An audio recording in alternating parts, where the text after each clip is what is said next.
도널드 트럼프 대통령이 제롬 파월 연준 의장의 사임을 압박하며 기준금리 인하를 강하게 요구했습니다. 백악관은 파월 의장의 해임 가능성에 대해 계속 검토하겠다는 입장을 밝혔습니다. 트럼프 대통령은 내가 원하면 파월은 매우 빨리 물러날 것이라며 공개적으로 불만을 드러냈습니다. 푸틴 대통령이 부활절 30시간 휴전을 전격 선언했습니다. 트럼프 대통령과 루비오 국무장관이 중재 중단을 시사한 지 하루 만입니다. 젤렌스키 대통령은 보여주기식이라고 반발하며 실질적 평화를 위한 한 달간의 휴전을 역제안했고 미국도 종전 중재에 대한 입장을 조율 중입니다. 미국과 이란이 로마에서 2차 핵 협상을 마쳤습니다. 로마에서 오만의 중재 아래 열린 2차 회담에서는 일정한 진전이 있었다는 평가가 나왔지만 여전히 불확실성도 함께하고 있습니다. 이에 진전이 있었다는 평가를 받은 이번 회담은 다음 주에 전문가 협상이 이어질 예정입니다. 밤사이 뉴욕 증시에서 있었던 일 쉽고 빠르게 전해드리겠습니다. 안녕하세요. 글로벌 증시와이드 진행의 이연아입니다. 지난주 금요일 뉴욕 증시는 부활절을 맞이해서 휴장이었습니다. 주말 사이에는 트럼프 대통령이 파월 의장에 대한 해임 가능성을 두고 신경전이 오고 갔는데요. 이번 주에 발표될 서비스업 지수가 굉장히 중요할 것으로 보입니다. 네, 이번 주는 주요 빅테크 기업들의 실적 발표도 예정돼 있습니다. 22일에는 테슬라, 24일에는 아마존 등 시장의 관심이 이 실적 발표에 쏠리고 있는데요. 이 결과에 따라 앞으로의 증시 흐름도 크게 달라질 수가 있겠습니다. 이어서 글로벌 주요 이슈들 살펴보겠습니다. 이번 주 열릴 예정인 한미 관세 협상이 2+2 형식으로 추진될 전망입니다. 2+2 협상이란 재무와 통상 분야 장관이 양국에서 각각 한 명씩 참여하는 고위급 회담 형식으로 주요 현안에 대한 포괄적 논의가 이뤄질 것으로 보입니다. 정부 관계자에 따르면 한미 양국은 오는 24일부터 이틀간 워싱턴 DC에서 회담을 조율 중이며 한국 측에서는 최상목 경제부총리와 안덕근 산업통상자원부 장관, 미국 측에서는 스콧 베센트 재무장관과 제이미슨 그리어 무역대표부 대표가 참석할 것으로 예상됩니다. 이날 KBS 방송에 출연한 안 장관은 몇 시간 내 협상 형식이 확정돼 발표될 가능성이 크다고 밝혔습니다. 당초 양국 장관이 각각 따로 만나는 일정도 검토됐지만 미국 측의 요청으로 공동회담이 추진된 것으로 알려졌습니다. 여기에 하워드 러트닝 미국 상무장관의 참여 가능성도 제기되며 2+3 형식의 확대 협의로 이어질 수 있다는 관측도 나옵니다. 우리 정부는 이번 회담에서 무역균형과 비관세 장벽 해소 등을 포함한 패키지 제안을 통해 자동차, 철강, 반도체 등 주요 품목의 관세 부담을 낮추는 방안을 협상할 계획입니다. 러시아가 부활절을 맞아 30시간 휴전을 전격 선언했습니다. 푸틴 대통령은 현지 시간 19일 모스크바 크렘린궁에서 부활절을 기념해 20일 0시부터 21일 오전 6시까지 휴전에 들어간다고 밝혔습니다. 푸틴은 우크라이나도 휴전에 동참하길 기대한다면서 동시에 러시아군은 도발 시 강력 대응할 준비가 되어 있어야 한다고 강조했습니다. 이에 대해 젤렌스키 우크라이나 대통령은 X를 통해 휴전이 실제로 지켜진다면 이를 부활절 이후로 연장하자고 제안했습니다. 하지만 20일 오전 6시 기준 러시아군의 포격은 59차례, 공세는 5건 발생했다며 푸틴의 휴전 발표는 사실상 지켜지지 않았다고 비판했습니다. 한편 미국 트럼프 대통령은 지난달 우크라이나와 30일 휴전에 합의했으며 푸틴에게 동참을 요구했지만 거절당한 바 있습니다. 트럼프는 이번 휴전 발표 전날 협상이 어렵다면 미국은 빠질 수도 있다며 강한 불만을 드러냈고 외신들은 푸틴의 휴전이 미국과 트럼프를 달래기 위한 제스처라고 분석했습니다. CNN과 월스트리트저널 등은 주요 언론은 이번 조치가 실질적인 전투 중단보다는 외교적 이미지 개선을 위한 전략적 선택이라고 평가했습니다.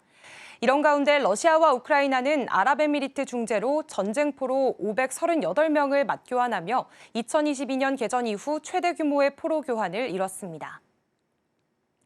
미국 증시의 불길한 신호, 데드크로스가 2022년 이후 처음으로 다시 나타났습니다. S&P 500 지수와 나스닥 지수 모두 최근 50일 이동평균선이 200일 이동평균선 아래로 떨어졌는데요. 이는 주가 하락세가 뚜렷해졌다는 의미로 약세장을 나타내는 기술적 신호입니다. 올해 들어 S&P 500은 약 10%, 나스닥은 무려 15% 넘게 하락했습니다. 최근 고점과 비교하면 하락폭은 더 큽니다. 특히 아마존과 메타를 제외한 M7 기업들 대부분에서도 데드크로스가 발생했는데요. 테슬라, 애플, 구글은 이달에, 또 마이크로소프트와 엔비디아는 각각 2월과 3월에 이런 흐름을 보였습니다. 전문가들은 이 같은 현상이 경기 침체에 따른 구조적 약세장의 시작일 수 있다고 경고하고 있습니다. 골드만삭스는 이번 침체가 일시적 관세 이슈에서 시작됐지만 경기 전환형 약세장으로 이어질 경우 회복까지 최대 5년이 걸릴 수 있다고 분석했습니다. 블랙록 CEO 레리 핑크도 미국 경제가 현재 침체 상태일 가능성을 제기했습니다. 한편 시장 반등이 있더라도 데드캣 바운스, 즉 일시적 반등에 불과할 수 있다는 우려도 나오고 있습니다. 앞으로 미국 증시가 어떻게 움직일지 주요 기술주의 흐름에 시장의 관심이 집중되고 있습니다. 테슬라가 예고했던 저가 전기차 출시가 당초보다 최소 3개월 이상 늦어질 수 있다는 전망이 나왔습니다. 18일 로이터 통신은 복수의 소식통을 인용해 테슬라가 개발 중인 보급형 모델 Y, 코드명 E41의 출시 시점이 올해 3분기부터 내년 초로 미뤄질 수 있다고 보도했습니다. 출시 지연의 구체적 이유는 알려지지 않았지만 소식통들에 따르면 테슬라는 미국에서 2026년까지 저가 모델 Y 25만 대 생산을 목표로 하고 있으며 향후 중국과 유럽까지 생산 거점을 확대할 계획입니다. 테슬라 측은 이번 보도에 대한 공식 입장을 내놓지 않았습니다. 앞서 테슬라는 올해 상반기 안에 신차 생산을 시작하겠다고 밝혔지만 실제 출시 일정은 늦춰질 가능성이 높아졌습니다. 시장에서는 테슬라의 보급형 모델 출시가 최근 판매 부진을 돌파할 핵심 과제로 평가됩니다. 테슬라의 1분기 차량 인도량은 33만 6천 대로 전년 동기 대비 13% 감소했고 2022년 2분기 이후 가장 낮은 수치입니다. 일부 전문가들은 일론 머스크 CEO의 정치적 발언과 테슬라 차량 가격 부담이 수요 감소에 영향을 줬다고 분석하고 있습니다. 중국 정부의 저가 스마트폰 보조금 정책의 여파로 애플이 올해 1분기 중국 시장에서 출하량과 점유율 모두 하락한 것으로 나타났습니다. 로이터 통신은 시장조사기관 IDC 자료를 인용해 1분기 애플 아이폰의 중국 출하량은 980만 대, 전년 대비 9% 감소했다고 보도했습니다. 반면 같은 기간 중국 전체 스마트폰 출하량은 3.3% 증가했습니다. 애플의 시장 점유율은 전분기 17.4%에서 13.7%로 하락하며 5위로 밀려났습니다. 이로써 7개 분기 연속 점유율 감소세를 이어가게 됐습니다. IDC 애널리스트 윌 웡은 애플의 프리미엄 가격 정책이 중국 정부의 보조금 혜택 대상에서 제외돼 시장 경쟁에서 불리했다고 분석했습니다. 중국은 6,000위안 미만 스마트폰 구매 시 제품 가격의 15%를 환급해주는 정책을 지난 1월 발표한 바 있습니다. 반면 글로벌 시장에선 상황이 달랐습니다. 1분기 전 세계 아이폰 출하량은 5,790만 대로 전년 대비 10% 증가했고 점유율도 19%까지 상승했습니다. 다만 이는 실제 수요보다 재고 확보 목적이 컸다는 분석입니다. 중국산 제품에 대한 관세를 우려한 유통사들의 선제 조치로 출하량이 일시적으로 늘어났다는 설명입니다. 미국 증시에서 우라늄 관련 기업들의 주가가 빠르게 오르고 있습니다. 전력 수요가 급증하는 가운데 미국이 자국 내 우라늄 공급망을 강화할 것이란 기대가 주가 상승의 배경이 됐는데요. 지난 11일부터 17일까지 에너지 퓨얼스는 5거래일간 32% 넘게 급등했습니다. 이 기업은 미국 내 유일한 우라늄 정제 시설을 운영하고 있습니다. 우라늄 탐사 기업인 우라늄 에너지는 15.3%, 원자력 발전용 우라늄을 생산하는 센트러스 에너지는 10.9% 올랐습니다. 같은 기간 S&P 500 지수는 0.5% 상승에 그쳤는데요. 이처럼 상승세는 미국 본사의 기업들에 집중됐습니다. 반면 캐나다의 대표 우라늄 기업 카메코는 5.8% 상승에 그쳤습니다. 이러한 흐름의 배경엔 폭발적으로 늘고 있는 전력 수요가 있습니다. AI 서비스와 산업자동차, 그리고 전기차 충전 수요까지 겹치면서 미국의 전력 소비는 지난 10년간 꾸준히 증가했으며 내년에도 큰 폭의 증가가 예상됩니다. 이에 따라 마이크로소프트, 아마존 등 빅테크 기업들까지 원전 전력 계약을 체결하고 나섰고 우라늄 수요가 다시 주목받고 있습니다. 특히 트럼프 대통령은 우라늄을 전략 자원으로 간주하고 최근 국가 안보 차원에서 우라늄 등 핵심 광물 공급망 강화를 위한 행정명령에 서명하기도 했습니다. 월가에서는 미국이 우라늄 자금률을 높이기 위해 자국 기업 지원에 나설 가능성이 크다는 분석도 나왔습니다. 미국 대기업 CEO들이 뉴욕 증시의 혼란이 본격화되기 전인 올 1분기 대규모로 자사 주식을 매각한 것으로 나타났습니다. 블룸버그 통신은 워싱턴 서비스의 분석을 인용해 메타 CEO 마크 저커버그와 JP모건 체이스의 제이미 다이먼 등 미국 대기업 CEO들이 대규모 주식 매도를 단행했다고 20일 보도했습니다. 저커버그는 올해 1월에서 2월 사상 최고가를 기록한 시점에 메타 주식 110만 주를 팔아 약 7억 3천만 달러, 우리 돈 약 1조 400억 원 규모의 현금화했습니다. 오라클 CEO 사프라 카츠도 같은 기간 약 1조 원어치의 자사주를 매도했으며 JP모건의 다이먼 CEO 역시 3,300억 원 규모의 주식을 처분했습니다. 이 밖에 팔란티어의 스티븐 코언 등 1분기 중 주식을 매각한 미국 상장기업 내부자는 총 3,867명, 매각 규모는 약 22조 원에 달합니다. 다만 지난해 같은 기간에는 제프 베이조스 1인만 12조 원에 가까운 아마존 주식을 팔았던 것과 비교하면 전체 매도 규모는 줄어든 상황입니다. 전문가들은 내부자 주식 매도는 기업 내부 사정에 대한 부정적 신호로 받아들여질 수 있다며 시장의 향방에 주목하고 있습니다. 이번 주 뉴욕 증시는 도널드 트럼프 미국 대통령의 발언과 정치 행보에 따라 큰 폭의 변동성을 보일 전망입니다. 최근 트럼프 대통령의 상호 관세 유예 결정으로 시장은 일시적 안도감을 보였지만 불확실성은 여전한데요. 실제로 JP모건, 뱅크 오브 아메리카 등 10개 이상 주요 금융기관이 S&P 500 연말 전망치를 하향 조정했습니다. 또한 트럼프 대통령의 제롬 파월 연준 의장 해임 압박도 투자 심리를 흔들 수 있는 변수로 꼽히고 있습니다. 백악관은 해임 가능성을 계속 검토 중이라고 공식 발표했는데요. 한편 기업 실적 발표도 주목됩니다. 테슬라는 22일, 알파벳은 24일 실적을 공개할 예정인데요. 테슬라는 1분기 차량 인도량이 전년 대비 13% 급감했고 보급형 모델 Y 양산 일정도 지연된 것으로 알려졌습니다. 알파벳 역시 미국 FTC와 유럽연합으로부터 반독점 조사를 받고 있는 상황입니다. 주요 경제지표 발표 일정도 빼놓을 수 없습니다. 22일에는 S&P 글로벌의 4월 미국 서비스업 제조업 PMI 예비치, 23일에는 연준의 베이지북 발간, 그리고 25일에는 4월 미시간대 소비자 심리지수 확정치가 발표됩니다. 지금까지 글로벌 시황과 이슈 전해드렸습니다.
네, 글로벌 마켓 리뷰 본격적으로 시작하겠습니다. 인사이트 K 배종찬 소장과 함께합니다. 어서 오세요. 안녕하십니까? 네, 안녕하세요. 오늘의 헤드라인부터 바로 만나보겠습니다.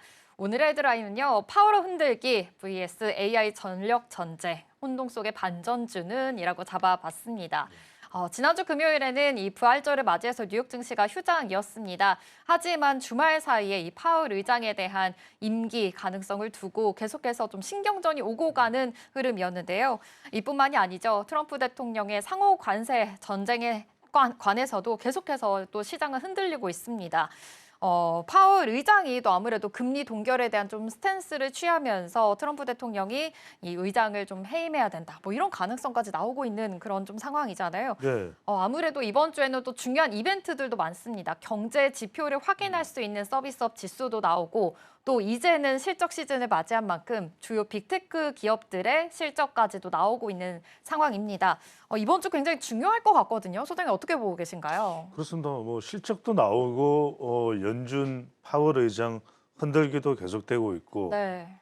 상이 안 좋죠. 네. 근데 그도 말씀드립니다만 뭐 예상했던 일이에요.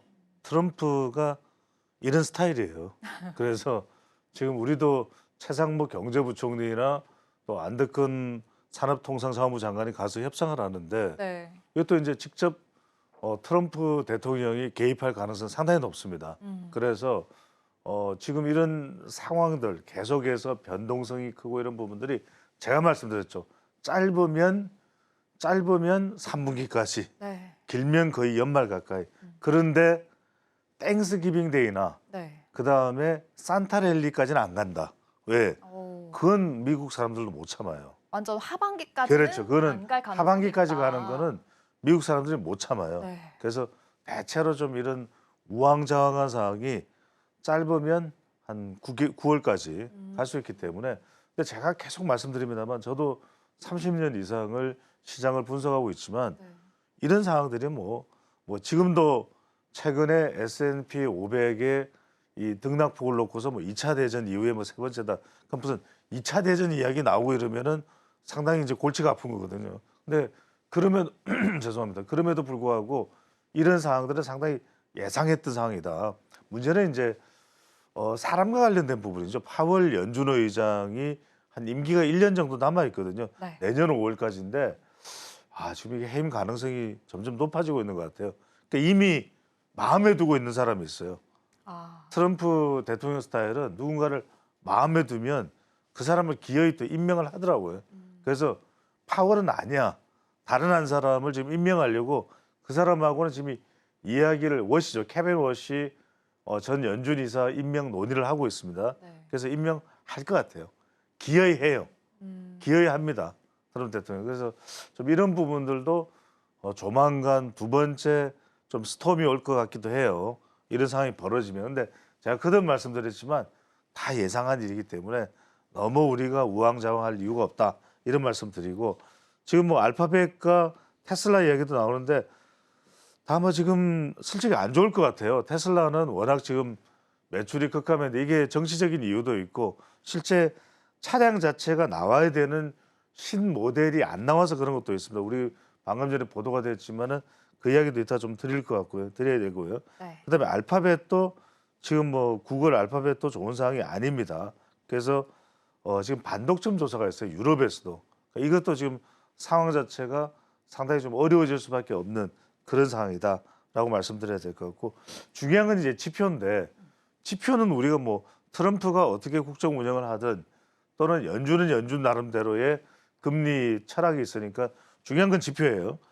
일단 23일 나오는 미국 현지 시각으로 스탠다드 앤 푸어스의 서비스업 제조업 구매 관리자 지수 PMI 이게 중요합니다. 왜? 네. 미국 산업은 70%가 서비스업이에요. 이게 문제예요. 그러니까 트럼프는 자꾸 제조업을 융성하게 하고 싶은 거예요. 아니 근로자도 없어. 일할 사람도 없어요. 공장에 가서. 그런데 자꾸 주로 이제 미국은 서비스업입니다. 제품은 외국에서 가져오고 서비스업은 뭐냐? 금융이라든지 IT라든지 이걸 하면서 맥도날드 햄버거 먹고 또 버거킹 먹고 이게 서비스업이에요. 또 청소도 하고. 그런데 지금 트럼프 마음은 미국에서 제조를 하고 싶은 거예요. 이래서 전 세계적인 지금 간세 태풍이 불어닥치고 있는 겁니다. 근데 이 예비치가 중요한데 이게 이제 업황을 좀 파악할 수 있는 건데 어떨지 이 부분을 좀 봐야 될 것 같아요. 그래서 이런 부분들을 좀 볼 필요가 있는데 전반적으로는 이런 지표 상황을 보더라도 네. 상당히 좀 3분기까지는 요동칠 가능성이 높다. 자, 지금 한번 보시죠. 이게요. 이 다우 산업도 그렇고 나스닥도 그렇고 S&P 500을 보면 기준이 없어요. 지금 보시면. 네. 그래서 지금 막 요동치고 굉장히 불확실성이 커져 있는 상황이기 때문에 거듭 말씀드립니다만 이게 이제 관세를 통해서 좀 미국의 산업 구조를 트럼프가 원하는 방향으로 재조업을 하고 싶은 거야. 그래서 메이크 아메리카 그레이트 어게인 이걸 하고 싶은 거예요. 그러니까 어게인 이런 거 이 자꾸 강조되면은 뭔가 좀 옛것을 또 가져와야 되잖아. 이러다 보니까 상당히 갈등도 생길 수밖에 없다 이런 말씀드리고 S&P 500도 트럼프 당선될 때만 하더라도 올해 못해도 6,600 잘하면 7,000 이야기를 했단 말이에요. 지금 계속해서 JP모건도 그렇고 골드만삭스도 그렇고 하향치로 조정이 되고 있는 상황이라는 점도 우리가 좀 일단은 염두에 둘 필요가 있을 것으로 보입니다. 네, 지금 아무래도 이렇게 뭐 금리 인하 스탠스에 대한 계속해서 좀 압박이 가해지고 있는 상황인 거고 관세 정책으로 인해서 계속해서 흔들리고 있는 상황이라는 점 좀 말씀을 해주셨습니다. 또 이번 주에 바로 발표가 될 이 미국 경제 70% 이상을 차지하고 있는 서비스업 지표도 굉장히 중요하다라고 말씀을 해주셨는데요. 이 지표에 따라서도 앞으로의 향방이 어떻게 결정이 될지도 좀 가늠이 될 수가 있으니까 이 점도 주목을 해보시면 좋을 것 같습니다. 지금 표에서도 또 말씀을 해주셨듯이 뭐 S&P 500 지수와 나스닥 지수 보면은 연초보다 굉장히 또 큰 폭으로 하락이 된 상황입니다.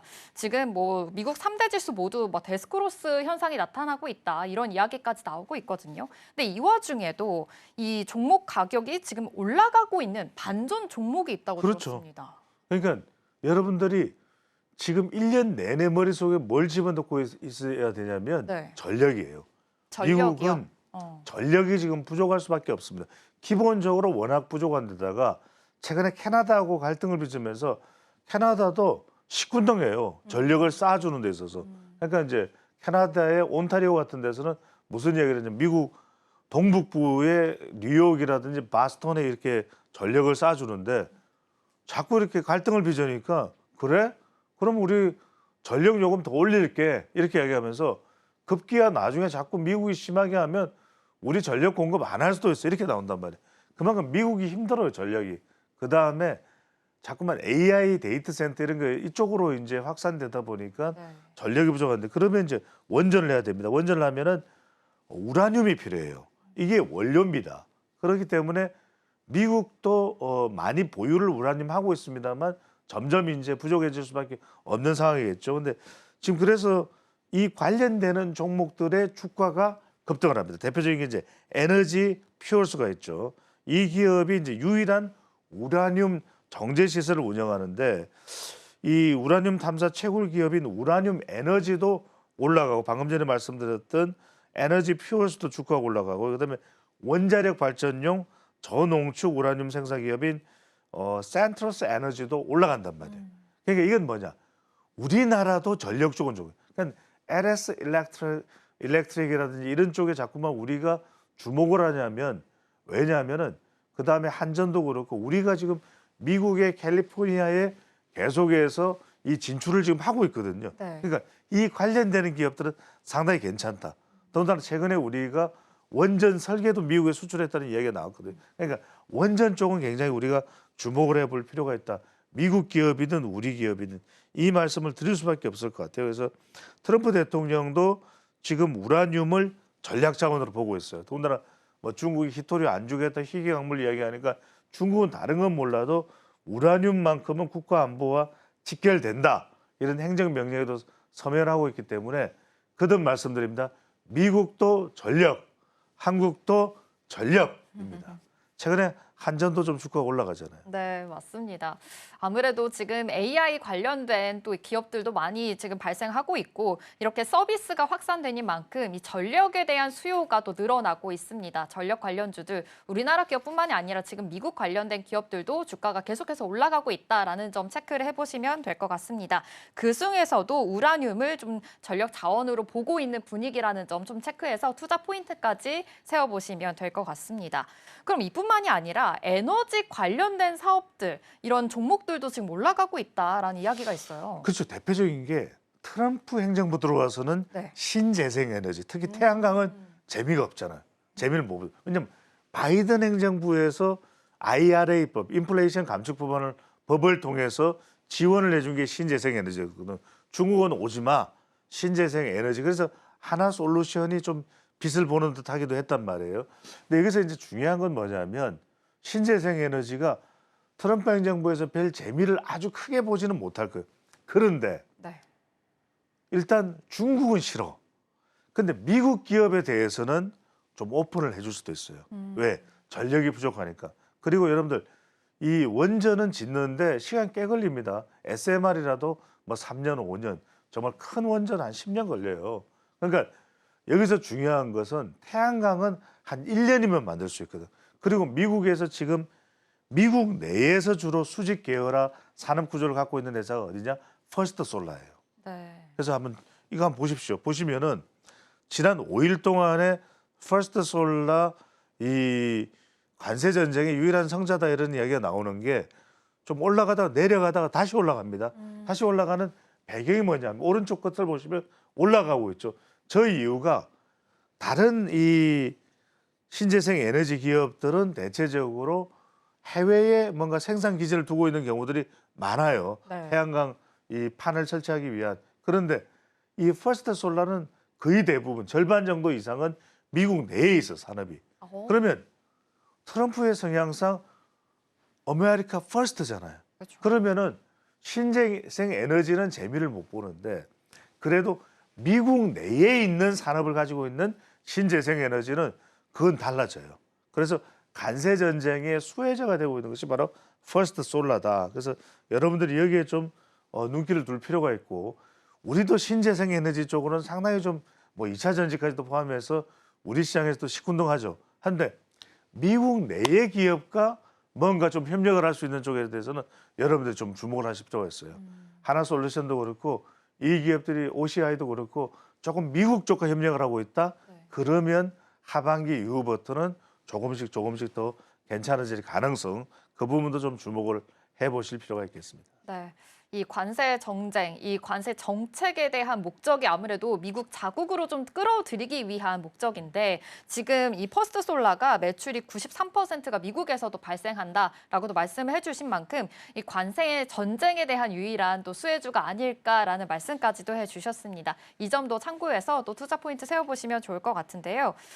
지금 계속해서 아무래도 이 주식 시장이 오르락 내리락 하고 있는 상황입니다. 그러다 보니 뭐 단기 투자하기에는 너무 무서운 상황인 것 같고 좀 장기 투자를 해야겠다라고 좀 스탠스가 많이 바뀌고 있는 것 같거든요. 이거에 그렇죠. 대해서 어떻게 보실까요? 그래서 요즘 얘기되는 게 방금 전에 우리도 뉴스를 소개해드리면서 미국의 심지어는 CEO들까지도 자사주를 팔고 있잖아요. 네. 근데 이런 상황이에요. 그러니까 전반적으로 지금 뉴욕 증시는 트럼프 시대의 전반기에 지금 안 좋은 상황이 되겠죠. 트럼프 트레이드에 정말 호된 타격을 받고 있거든요.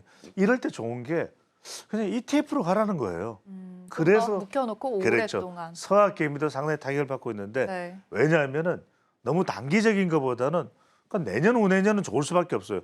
이건 트럼프도 시장을 이렇게 놔두면 내년 중간 선거 큰일 납니다. 그렇기 때문에 또 하반기에 미국 민심도 더 버틸 수가 없어요. 그렇다면 이럴 때 좀 공격과 수비가 다 되는 ETF적으로 옮겨 탈 수가 있는 거죠. 공수겸장이다 이런 얘기를 하는데 대체로 이 ETF에 담고 있는 종목들이 보면 주로 이제 성장성이 있는 AI주, 팔란티어를 포함해서 돼 있죠. 또 ETF가 미국도 그렇고 또 한국도 그렇고 절세 계좌가 되기도 하고 또 분산 투자가 될 수도 있다는 것이죠. 그러면 여기에 뭐 에너지 관련주라든지 상당히 이제 성장 가능성이 높은 종목들이 들어가기 때문에 오히려 이 ETF 자체도 저가 매수가 가능하잖아요. 좀 내려왔을 때 사두면 조금 묻어두면 여러 가지 불안감이 있는 투자자분들은 그래도 뭐 하반기에 우리 배 소도사 이야기 들어보니까 내년에는 괜찮겠다. 이런 분들은 좀 효과를 볼 수 있으니까 그런 전략도 필요합니다. 제가 늘 30년 이상 동안 해왔던 것이 완급과 기피의 조절이거든요. 이것만 하면 여러분들이 아무리 어려운 시장에서도 숨통이 트일 수 있기 때문에 그런 상황에서 ETF를 조금 참고로 봐주시는 것도 하나의 또 여기 이제 방산도 담겨 있습니다. 그런 부분에서는 주목을 해보실 필요가 있을 것 같습니다.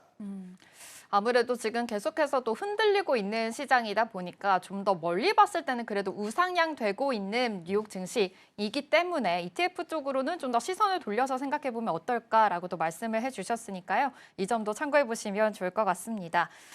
이제 실적 발표가 이번 주에 가장 먼저 나오는 것이 바로 테슬라입니다. 그렇습니다. 아까 장 초반에도 말씀을 해주셨지만 지금 테슬라 주가가 반토막이 되어 있는 상황이고요. 또 1분기 테슬라 인도도 좀 급감한 상황이다라면서 지금 악재가 계속되고 있거든요.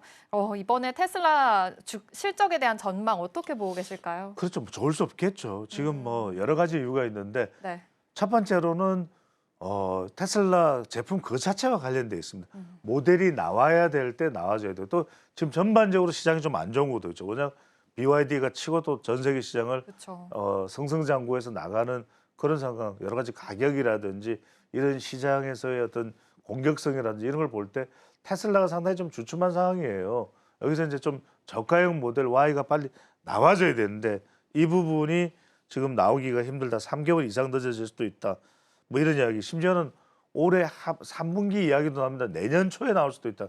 그럼 더 늦어지는 것이거든요. 이런 이야기도 있고 머스크 자체가 리스크 덩어리가 되고 있다. 이런 이야기 나와요. 그러니까 이 정부 효율부까지는 좋았는데 또 트럼프의 퍼스트 버디까지는 좋았는데 이게 너무 심하다 보니까 이제는 또 반감을 가지는 사람들이 생깁니다. 독일에서도 그렇고 유럽에서도 그렇고 중국에서도 그렇고 이런 부분들이 영향을 미치기 때문에 조금 테슬라에 대한 투자는 좀 완급 조절이 필요할 것이다. 실제로 우리가 차트가 나오는 대로 바로 좀 보여드리겠습니다. 여러 가지 지금 6개월 상황을 보더라도 자 지금 보시면은 어려운 상황이거든요. 그래서 조금 이럴 때는 테슬라를 그동안 뭐 지난 1월 달 기준으로 따진다면 제일 우리 사학개미들이 많이 돈을 묶어두고 있는 곳이 테슬라인데 좀 최근 빠지긴 빠졌죠. 그래서 조금 지금 상황은 테슬라와 관련해서 미래 가치 또 자율주행차가 됐을 때의 가치는 분명히 있습니다. 하지만 지금 상황은 조금 저가 매수의 기회라고 하기에도 좀 부담이 될 수 있는 상황이기 때문에 완급 조절 조금 하시면서 진행을 하는 것이 더 빠질 수도 있습니다. 그래서 완급 조절을 하실 필요가 있다는 말씀을 조언으로 드립니다. 네. 아무래도 이제 테슬라의 실적 발표를 앞두고 나서 뭐 좋은 실적까지는 기대해 볼 수는 없겠지만 그래도 좋은 기업이다라고 말씀은 해주셨지만 이 CEO에 대한 아무래도 우려가 계속되고 있기 때문에 완급 조절, 관망세의 자세가 좀 필요하다라고도 말씀을 해주셨습니다. 마지막으로는 의약품 관세가 아직 정해지지 않았습니다. 좀 이거에 관련해서 관세 영향 계속해서 받아갈 것 같은데요. 이거에 대한 앞으로의 전망 어떻게 보면 좋을까요? 제가 투자자분들한테 이런 말씀을 꼭 좀 드려야 될 것 같아요. 결국은 오른쪽으로 계속 나갈 수 있는 것이 네. 알로 하가 아니라 알로 바다. 제가 그런 말씀드리는 알 이거는 이제 AI를 말씀드리는 거예요. 이제 발음을 연결해. 그다음에 로봇, 휴머노이드. 여기에 괜찮은 따끈따끈한 저력이 있는 기업들은 꼭 챙겨두십시오. 마지막에 저는 뭐냐? 바이오. 결국 바이오가 앞으로도 계속 성장성을 유지할 수밖에 없는 것이 주목하는 그 종목이 바로 바이오입니다. 여기에서 우리나라로 치면 알테오젠 같은 그런 기업들을 자꾸만 좀 물색하라 이런 조언을 드리는데 미국도 마찬가지입니다. 사학개미분들 중에서 미국의 여러 세계적인 제약사들이 있지만 일라이 릴리 저는 계속 주목을 합니다. 왜? 돈이 되는 약을 계속 만들어내요. 그래서 저는 이 상황에서도 결국 트럼프도 약은 함부로 못합니다. 왜? 트럼프의 철학 중에 하나는 약값은 싸게 이 기저가 깔려 있어요. 트럼프라는 인물 자체가 약은 함부로 못한다. 헬스케어 바이오 중에서도 이 말씀을 드리는데 일라이 릴리가 그래서 유나이티드 헬스가 하락하는 상황에서도 일라이 릴리는 올라가거든요.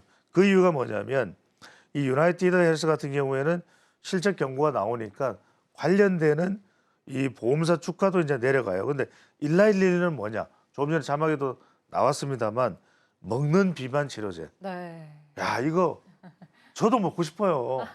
그러니까 이게 당장 많은 사람들의 뭐 위고비도 있지만 네. 위고비에 최근에 좀 문제점도 나옵니다. 부작용 이야기 네. 나왔어요. 그리고 가격도 워낙 비싸고 그러다 보니까 이 일랄릴에서는 먹는 이 비만 치료제가 임상 성적을 발표하면서 자 주가가 빡 올라갔거든요. 이게 상당히 이제 마무리가 되면 이제 판매가 시작되면 상당히 전 세계를 좀 또 주름 잡을 가능성이 높을 것 같아요. 그래서 이런 걸 보면 지난번에도 제가 일라이 릴리 괜찮다는 말씀드렸습니다. 그러니까 핵심은 이거예요. 돈이 되는 약을 생산하는 제약회사, 한국으로 치면 알테오젠 같은 회사가 지금 미국은 일라이 릴리다. 제약에 대해서는 트럼프가 상당히 관대한 만큼 여러분들도 한번 주목을 해보셔도 좋겠습니다. 네, 좋습니다. 바이오 중에서도 아무래도 실적이 되는 약품을 만드는 그런 개발을 하는 기업에 좀 집중을 해봐라라고도 말씀을 해주셨고요. 알로바라고 해주셨습니다. AI, 로봇, 바이오까지 조금 더 실적이 되는 로맨텀을 가지고 있는 이 종목들 주목해 보시면 좋을 것 같습니다. 글로벌 마켓 리뷰는 여기서 마무리하도록 할게요. 인사이트 K의 배종찬 소장과 함께했습니다. 고맙습니다. 감사합니다.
오늘 아침 코인 시황과 이슈 분석, 거기에 코인 지식 한 스푼까지 얻어가는 시간 코인 라이브. 먼저 코인 한 스푼으로 열어보겠습니다. 오늘은 코인 시장에서 요즘 자주 등장하는 용어 하나를 얘기해 보려고 합니다. 바로 코인 소각. 혹시 들어보신 적 있으실까요? 처음 들으신 분들은 소각 그걸 왜 하지? 코인은 많으면 많을수록 좋은 거 아니야? 이런 생각이 드실 수 있습니다. 하지만 최근 시바이누와 바이낸스 코인을 둘러싼 뉴스들을 보면요. 이 소각이라는 개념이 단순히 없애는 것 이상이라는 것을 알 수가 있습니다. 그래서 오늘은 최근 뉴스와 함께 코인 소각이 왜 중요한 전략인지 쉽게 풀어보는 시간을 가져보도록 하겠습니다. 며칠 전 코인 커뮤니티를 뜨겁게 만든 소식 하나가 있었죠. 바로 시바이누 코인이 하루 만에 580%나 소각률이 급등했다는 소식인데요. 무려 1,600만 개가 넘는 시바이누가 하루 만에 사라졌습니다. 그런데 왜 이렇게 코인을 없애는 걸까요? 바로 공급을 줄여서 희소성을 높이기 위해서입니다. 저희 경제 시간에 배운 거 기억나시죠? 공급이 줄면 수요는 그대로여도 가격은 오를 수밖에 없습니다. 물건도 그렇잖아요. 이 한정판이라 그러면 갑자기 갖고 싶어지고 가격도 오릅니다. 코인도 똑같습니다.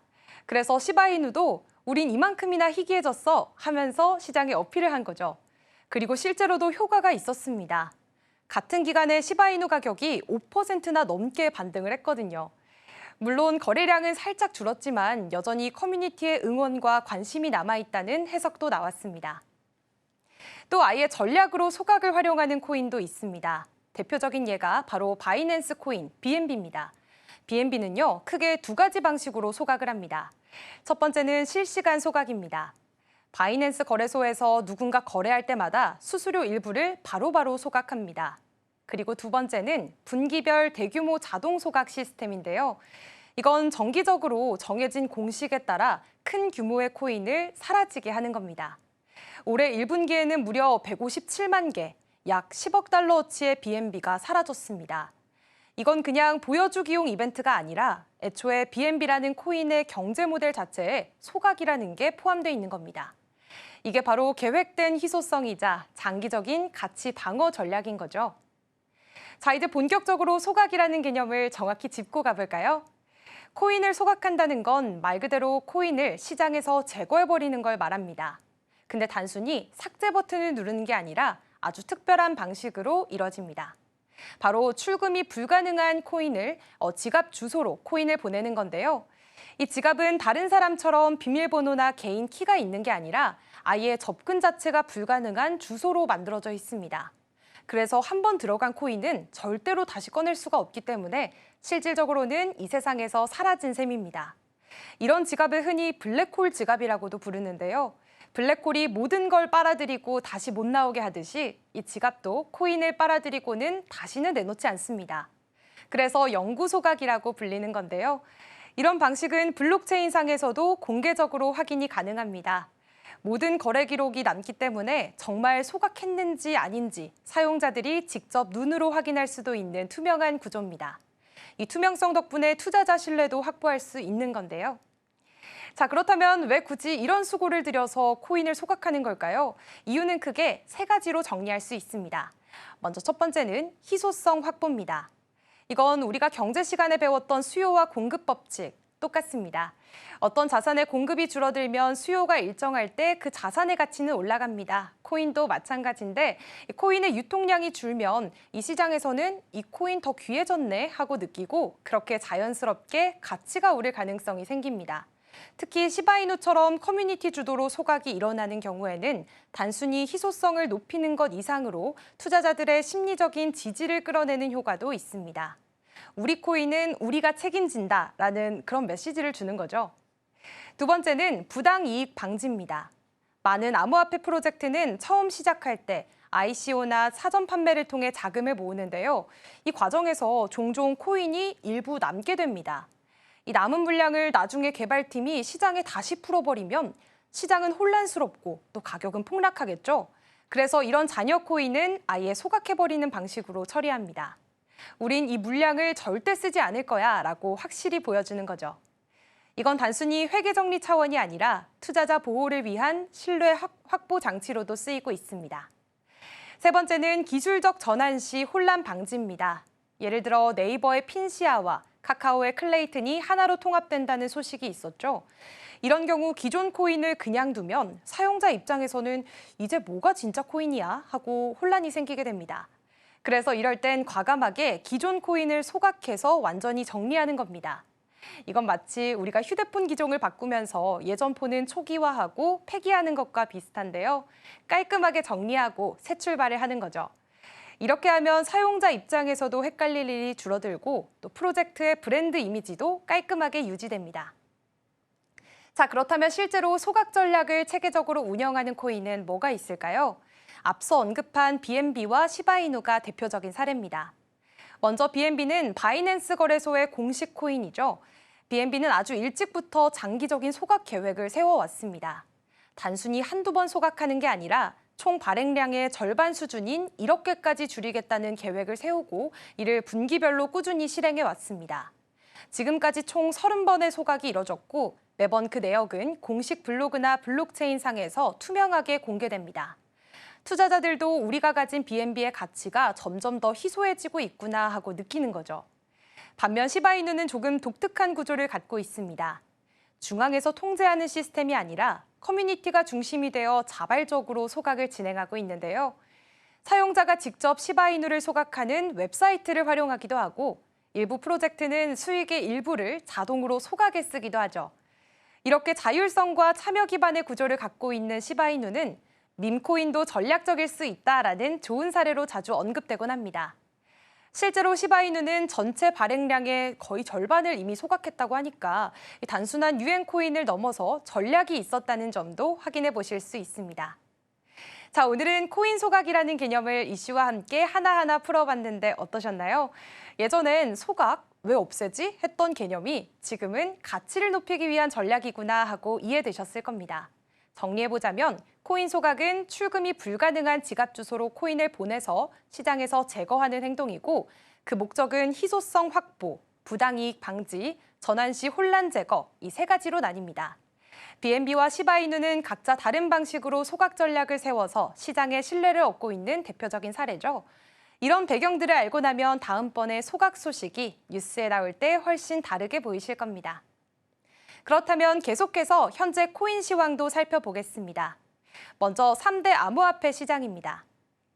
네, 먼저 비트코인 살펴보시면 현재 비트코인은 0.2%가량 하락하면서 8만 5천 달러를 넘긴 상황입니다.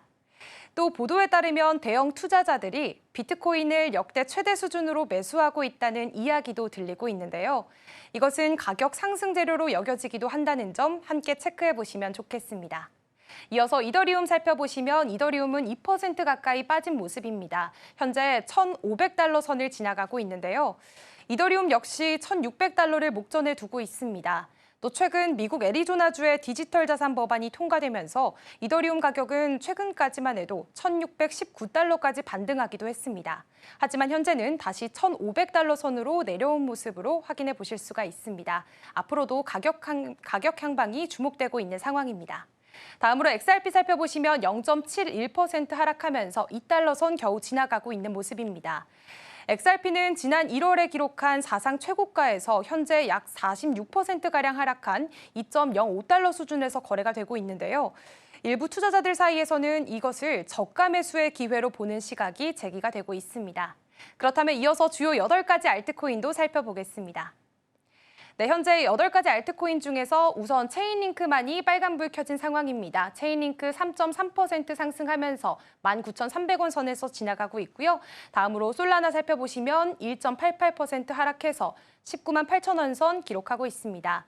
한편 솔라나는 2025년 1분기 탈중앙화 거래소 수익 측면에서 선두 블록체인으로 평가받기도 했다는 소식도 전해졌습니다. 이어서 도지코인도 1.1% 하락한 모습이고요. 에이다도 1.5% 낙폭을 그렸습니다. 이어서 살펴보겠습니다. 네, 나머지 알트코인 중에서도 시바이누만 0.34% 상승한 모습이고요. 수익코인과 아발란체 2%가량 낙폭 기록하고 있습니다. 그리고 스텔라 루멘도 0.8% 소폭 하락한 모습입니다. 다음으로는 오늘 아침 빼놓을 수 없는 암호화폐 이슈 소식 전해드리도록 하겠습니다. XRP의 온체인 네트워크 활동이 급격히 위축되면서 가격 하락 우려가 커지고 있습니다. 암호화폐 전문 매체 핀볼드에 따르면 신규 생성 지갑수는 지난달 22일 5,200개에서 이달 17일 2,900개로 44% 급감한 것으로 나타났습니다. 이는 투자자들의 신뢰 약화와 수요 감소를 반영하는 신호로 해석됩니다. 기술적 분석가 알리 마르티네즈는 XRP가 현재 헤드앤숄더 하락 패턴을 보이고 있다며 넥라인 지지선 이탈 후 추가 하락 가능성을 경고했습니다. 이 패턴이 완전히 작동할 경우 XRP는 1.3에서 1.4달러까지 30% 이상 하락할 수 있다는 분석도 나왔습니다. 현재 XRP는 2.05달러에서 거래가 되고 있으며 7일간 7% 이상 하락했습니다. 시장 심리를 보여주는 공포 탐욕 지수는 공포 단계인 37을 기록 중이며 단기적으로는 하락 압력이 이어지고 있는 모습입니다. 다만 장기적으로는 200일 이동평균선이 여전히 상방에 위치해 있어 반등 가능성도 배제할 수는 없다는 분석이 나옵니다. 비트코인 가격이 큰 변동성을 보이는 가운데 대형 고래 투자자들이 비트코인을 사상 최대 규모로 매수하고 있는 것으로 나타났습니다. 20일 암호화폐 전문 매체 뉴스 비트코인은 분석업체 글래스노드 자료를 인용해 100에서 1000 비트코인을 보유한 고래들이 비트코인 연간 공급량의 300% 이상을 매집하고 있다고 보도했습니다. 또한 비트코인이 거래소에서 대거 인출되고 있는 현상도 나타나고 있는데요. 이는 투자자들이 비트코인을 장기 보유용으로 옮기고 있다는 뜻으로 가격 상승에 대한 신뢰를 보여주는 신호로 해석됩니다. 현재 비트코인은 7만 5천 달러에서 8만 5천 달러 사이 좁은 박스권에서 거래 중이며 50일 및 200일 이동평균선이 위치한 8만 5,500달러 선을 저항선으로 시험하고 있습니다. 이를 돌파하지 못할 경우 8만 달러 수준이 주요 지지선으로 작용할 것으로 보입니다. 한편 비트코인은 올해 초 최고점인 10만 달러에 근접한 이후 약 30% 조정을 겪었으며 전문가들은 이러한 흐름이 2020년 상승장과 유사하다고 평가하고 있습니다. 비트코인이 오는 2025년 말까지 25만 달러에 도달할 수 있다는 전망이 나왔습니다. 4월 20일 미국 투자 전문 매체 더 모틀리풀은 찰스 호스킨스 이더리움 카르다노 공동 창업자의 분석을 인용해 비트코인이 현재가 대비 약 194% 상승할 수 있다고 보도했습니다. 호스킨스는 암호화폐 사용자 수가 전 세계 6억 5천만 명에 달하고 미국 내 스테이블 코인 및 디지털 자산 규제 법안이 추진 중이라는 점을 근거로 제시했습니다. 또한 트럼프 행정부의 비트코인 비축 정책과 마이크로소프트 등 빅테크 기업의 투자 움직임도 시장의 긍정적 신호로 해석했습니다. 특히 기업 스트래티지는 현재 약 52만 8천 개의 비트코인을 보유 중이며 이는 약 450억 달러 규모에 이릅니다. 호스킨스는 금리 인하가 시작되면 자금이 암호화폐로 유입되며 올 9월부터 투기적 상승장이 열릴 수 있다고 내다봤습니다. 다만 더 모틀리풀은 이 같은 전망이 현실화되려면 거시경제 안정과 규제 통과, 글로벌 수요 지속이라는 복합 조건이 필요하다고 강조했습니다. 지금까지 코인라이브였습니다.